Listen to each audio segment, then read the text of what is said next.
Kaso laban sa mga pating at balyena sa flood control probe paparating na ayon sa DILG. Ang kasama natin sa balitang yan si Radyoman Chanel Salazar.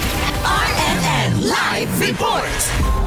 Nagbabala ang Department of Interior and Local Government na paparating na ang kaso laban sa malalaking isda sa flood control scandal. Sa gitna ito ng mga puna ng publiko na puro dilis at sapsap lang ang nadadakip.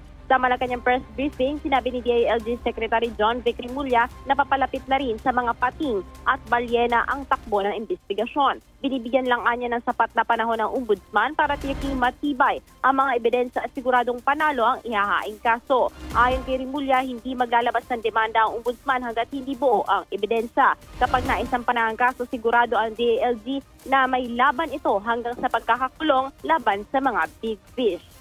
Punta na tayo dun sa pating at balyena. Doon na tayo papunta. Okay. Malapit na yan.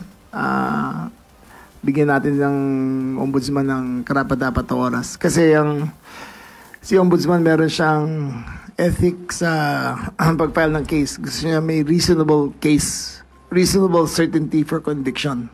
So hanggang hindi niya final yan, ibig sabihin, hindi siya sigurado. So pag-file niya, ibig sabihin yan, sigurado siya mako-convict na lahat yan.